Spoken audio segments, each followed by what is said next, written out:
Imagine convincing people to paint your fence, and for free. And they thank you for the privilege. Mark Twain wrote about that trick in The Adventures of Tom Sawyer.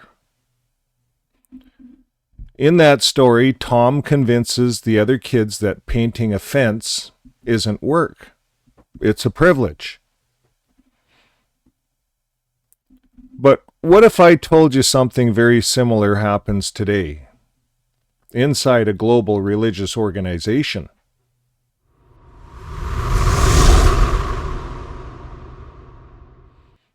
Let's talk about the Tom Sawyer effect. So JW Org just released a short broadcast video called Trained to Serve. It's 4 minutes long.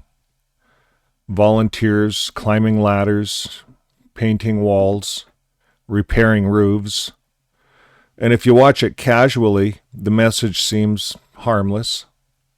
It helps maintain the Kingdom Hall, and you get to learn some skills, and you get to be ready for disaster relief.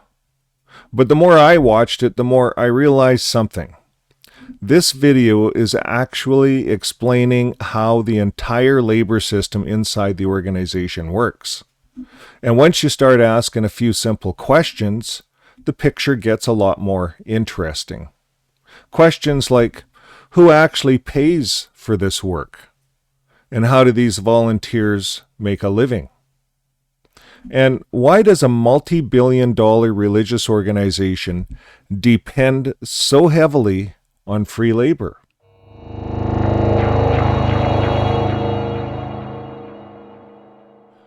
One thing you learn quickly inside the organization is that work is framed as worship. You're not just cleaning, you're serving Jehovah. You're not just painting a building, you're supporting the kingdom work. And that framing changes how people see labor.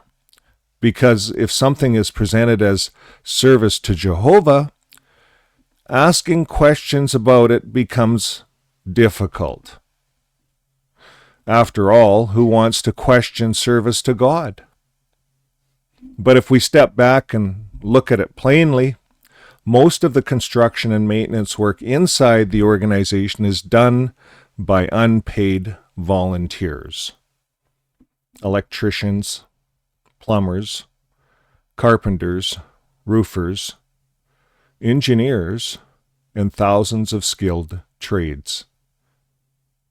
All donated for free. Well, let's take a look at this clip.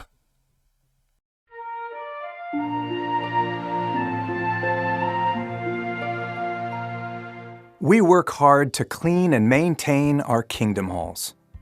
When new ones come to the hall, we want them to have a favorable impression of our meeting place. It truly is a privilege to mend and repair the house of Jehovah. This is where it starts. Maintenance, cleaning, painting. But notice something. The hall must create a favorable impression. So the building is not just a meeting place, it also is a presentation space for the organization. And the people maintaining that space, well, they're all volunteers.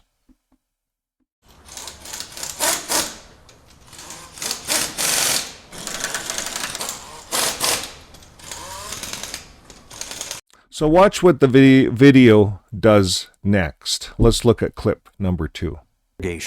The value of participating in the local Kingdom Hall maintenance program is that those who volunteer for that work learn very valuable lessons on how to do work safely. They learn new ways of caring for certain tasks, and these tasks are very similar to what's needed during a first response following a disaster.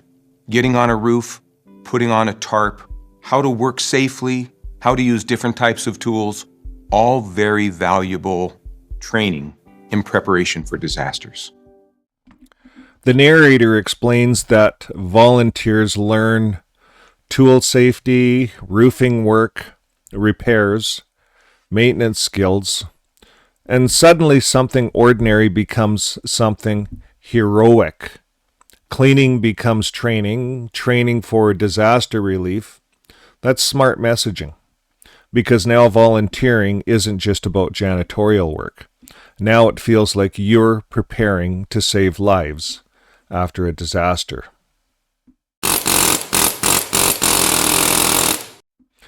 Most viewers watching this video never stop to ask, how do these volunteers actually make a living?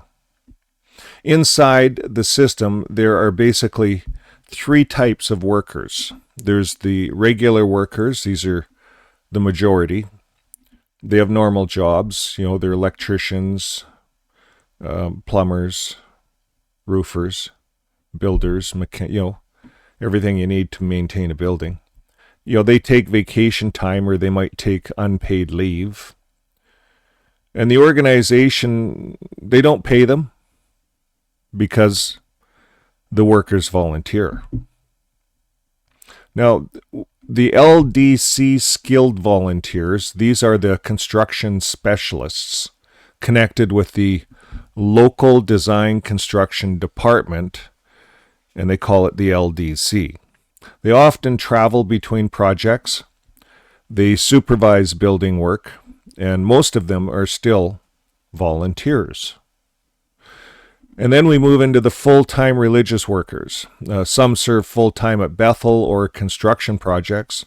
They receive housing and food, but historically, the stipend has been extremely small. Just enough for basic living, maybe a couple of $100. No pensions, no retirement plans.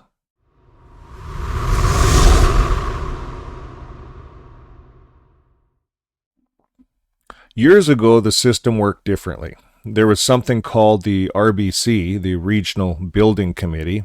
That's back in the days when I was in. And these were volunteer teams that helped congregations build kingdom halls. And the important part of this is the congregation owned their buildings back then. The local members, they built them, and the local members paid the loans. But around 2014 to 2015, something major changed. The organization asked congregations worldwide to transfer ownership of their kingdom halls to the central organization. They created a separate company. So the buildings became Watchtower property. And at the same time, the RBC system was replaced by the LDC, the local design construction, and construction became centralized.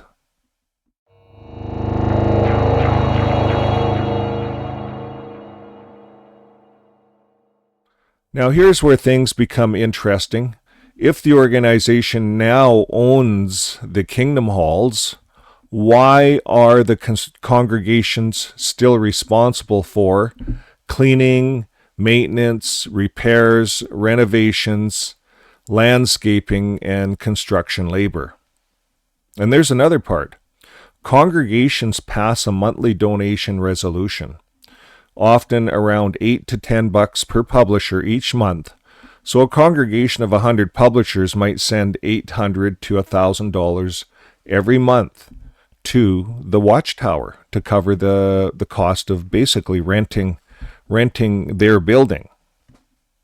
So think about the full picture. The congregation, well, they donated the building. The congregation continues sending monthly funds.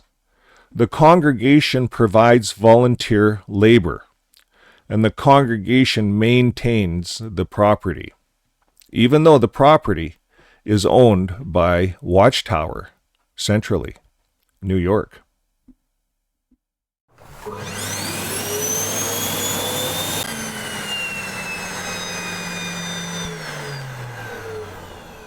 Now think about the trades involved in building a hall. Electricians, plumbers, roofers, concrete workers, carpenters. There's a lot of other ones, carpet layers, finishers. If the guys that put the sound system in, the guys that put the security system in, all of those things are done for free. A lot of stuff is donated too. And if those trades were hired commercially, the cost could easily reach hundreds of thousands of dollars per building. But because the workforce is volunteer, the labor cost becomes essentially zero. Multiply that across tens of thousands of kingdom halls worldwide, and you start to see the large scale. Millions of hours of donated skilled labor.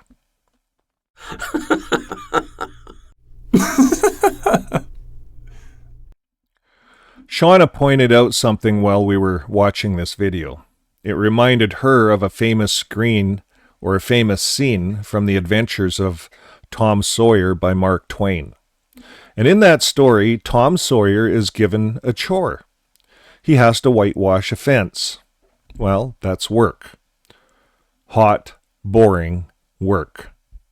The kind of job every kid tries to avoid. But Tom does something clever. He convinces the other boys that whitewashing the fence is actually a privilege. Something special. Something they should feel lucky to do.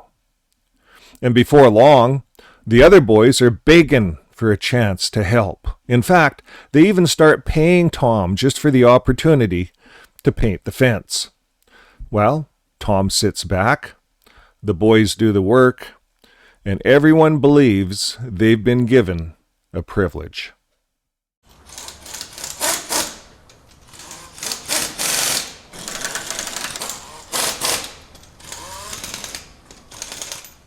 Now, inside the JW system, something very similar happens. You're not just doing construction work, you're serving Jehovah. You're not just repairing a building, you're supporting the kingdom work. You're not just donating labor, you're demonstrating faith. And when work is framed that way, people don't feel like they're being asked for labor. They feel like they're being given a spiritual privilege.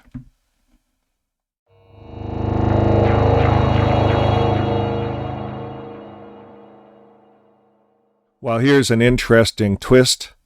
In the Tom Sawyer story, the fence still belonged to Tom's aunt.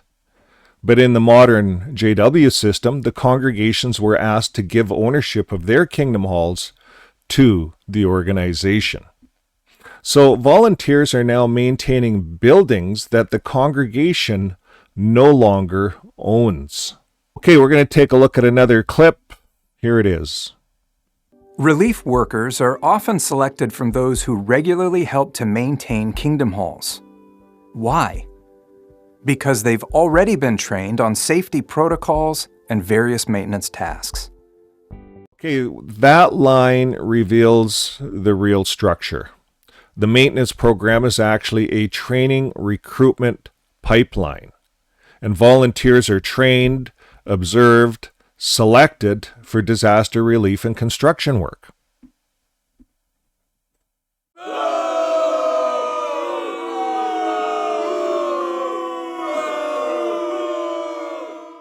Another thing that happens inside the organization is a glorification of volunteers.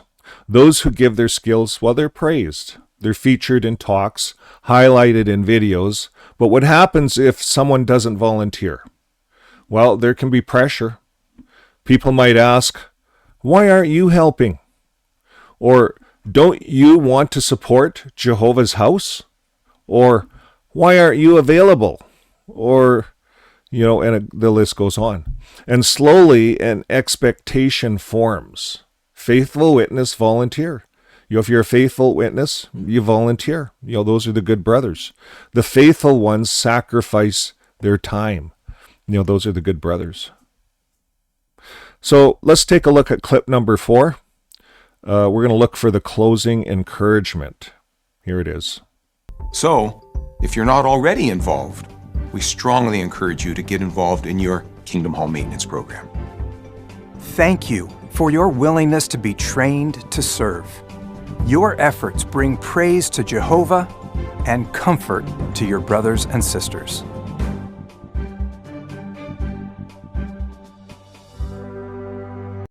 The final reflection of this is helping people after a disaster. Well, that's a good thing. Communities supporting each other. Well, that's a good thing. But it's also important to understand how systems work, because sometimes what looks like simple volunteer work is actually part of a much larger structure. A global religious organization owning thousands of buildings, maintained by millions of hours of volunteer labor. And that labor pipeline begins with something that seems simple: cleaning the Kingdom Hall.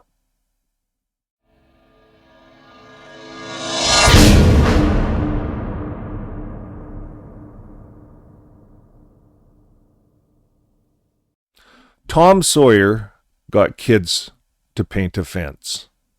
Watchtower gets millions to maintain a global property network. Live your life with love. My name is Vern. We'll see you guys on the next video. Bye for now. Before we go, I want to say thank you to everyone who watches, listens, and walks this path with us. Fixing My Faith just isn't a channel, it's a community. And a special thank you to our coffee club members. Well, you help keep the lights on and the conversations going. Your support lets us show up day after day.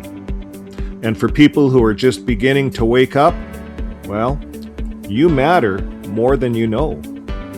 If you've been watching for a while and you haven't subscribed yet, this is your moment. About 60% of our viewers aren't yet subscribed. And that one small click helps YouTube send this message to more people. Liking, sharing, subscribe, it all helps the truth reach someone who needs it. And you never know who YouTube puts us in front of next. Right now, you're seeing xjwfriends.com. Every counselor you see here, every therapist, every support provider, they're all former Jehovah's Witnesses. And that matters, because when you're waking up, you shouldn't have to explain the trauma. And XJW already knows the language, the fear, the shunning, and the guilt. So there's no translating required, just understanding. And for many people, the first step isn't therapy, it's conversation. So you'll see our Discord channel. It's a place to talk, it's a place to listen, to realize that you're not alone. And you don't have to say everything, and you don't have to say anything. Just being there can change everything. And yes, I do read the comments every day, and that's where I look for people who are hurting or have questions or they're just waking up. And if that's you, well, you're seen, and you're not weak, you're becoming aware. So whether you're just visiting or you've been here for a while, and well, you're all welcome here. Take what helps, leave what doesn't. Links are below, and the Coffee Club, Discord, xjwfriends.com. Until next time, live your life with love. We'll see you on the next video. Bye for now.